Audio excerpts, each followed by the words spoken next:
Inc. It is Ticket Central with Corby Davidson and Sean Bass. Sean, how you doing? I'm good. I feel like I'm doing better than the Cowboys, who trail 17-7. You know, it's not often that you have a punt block for a touchdown and you feel like typically that is such a springboard to great things in a game. Anytime you can have some sort of weird play like that, it's like, okay, about 75% odds you end up winning a game that you have a play like that. And they're just getting mauled. That first possession, they go straight down the field. We were laughing because the Cardinal defense looked a lot like the Cowboy defense, just giving up huge chunk plays, and then they get down inside the 5 and they can't move the ball at all. And that's kind of the Cardinals' forte is they stop people on third down, but they're really good at stopping people in the red zone, and that is going to come back to haunt that team. Yeah, Javonte looked sharp. Dak was looking sharp, and then the offensive line had a few leaks, a few breakdowns. You don't get points. Maybe you can go back and think about taking points in that situation on the opening drive. But then the Cardinals, I think the Cardinals have done some good offensive things, but if Dallas could just get off the field some. I mean, what's the third downs? What do you got third down right now? there? Let's see. We got 7 of 9 on third down. That's not a sustainable thing for victory. There's your football game right there. 7 of 9, 1 on a penalty, and a couple of them big chunk play third downs when they needed it. And if you can't get off the field, like you said, you're screwed. And honestly, Brissett has 158 yards passing. There's about 3 throws that he probably should have made. I know. Yeah, and Marvin Harrison, we were talking about it in the pregame show, who was going to be the guy that popped stat-wise where you're like, this is the first time blankety blank has done this. Well, it's Marvin Harrison. 6 catches. 6 catches, which ties a high for a game for Marvin Harrison. He does it in the first half. And we called that in the pregame, too, that Marvin Harrison was probably the most likely candidate to be the guy that has the weird stat line, the first-timer.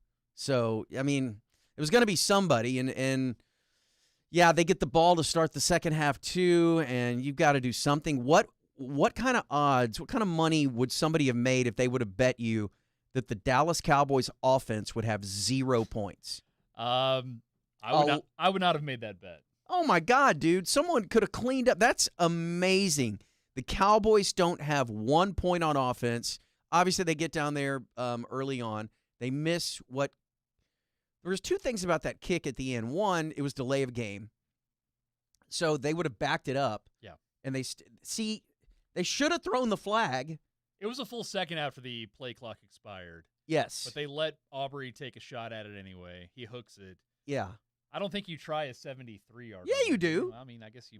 Who cares? Yeah, it's the last play of the half. So, that was the closest they came to points. Dak has been pressured a lot, and he got rolled up on there at the very end of the half, and we'll see. Hobbling to the room. That's a big concern. He might not sit down at all at halftime. He might just walk around. Yeah, he may be taking a shot down there too. But they've had one drive where they take it down the field and they don't get any points, and the rest of it has been really choppy. You had the Ferguson fumble in which, it's the biggest no-no in the world. You're in field goal range. Well, it was going to be 4th and 6 or whatever. I doubt they were going to go for that. You were in field goal range. You were going to maybe get points there, but it just pops up. Buda Baker catches it. And honestly, Dallas is lucky to only have the 1 turnover because Dak's arm got hit on a throw, and the ball just hangs up, and number 2 just goes right through his hands. Maybe the easiest interception he'll ever have in his career, and he dropped it. Ever. And really the funny part about that, as egregious as that was on that guy, Dallas got a penalty after that on, false start, and the punt ended up being, after the return, I think a yard closer than where the interception would have been. Yeah. So it was kind of a wash in the end. But, man, that is a bad half of football if you're the Cowboys. Bad. Yeah. And you got a punt block for a touchdown for the first time in however many years they said it's been, 5, 6 years, whatever it's been, and you're down 17-7. Yeah, it was bad defensively because you're not good on third down. You have been able to get some pressure on Brissett. You got a couple of sacks. Zaraku had one. Clowney had one. That was good to see. You've done pretty well against the run. It's just when your corners are playing 7 to 8 to 10 yards off on 3rd and 15, it's pretty easy to convert if you're an NFL quarterback and have a clean pocket. And you've got big receivers. I mean, Trey McBride's a big son of a bitch.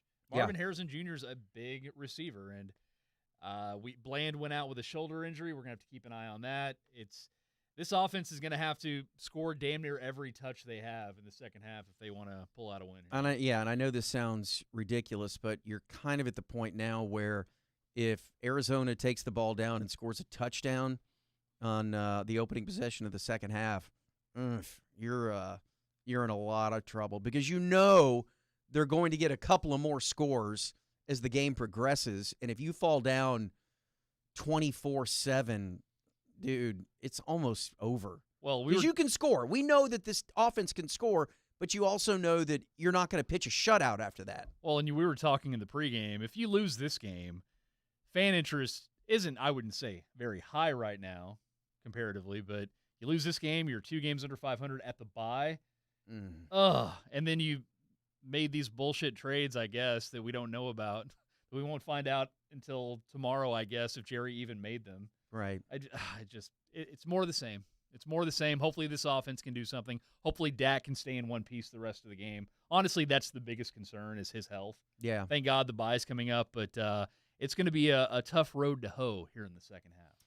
Yeah, it is. It is. I don't have the best feels for the second half, and you're right, man. If you end up losing this game, suddenly apathy sets in, and it's a whole nother world for half a season here because it's a game that you really do have to win for a lot of reasons. We're not even talking about playoffs. We're just talking about keeping people engaged, and I don't think whatever trade they make is something that's going to really fire up the fan base enough to keep them around. No, you cannot trade a day 1 or day 2 pick, no matter what it is. No, I don't think so. They are so many players away from being good. But we can talk about that tomorrow. Listen to Davey and Donovan and Matt on the postgame show. Indeed, and listen to you on the sweet spot from 1 to 3, and then me right afterwards, 3 to 7 on the hard line. So peace out.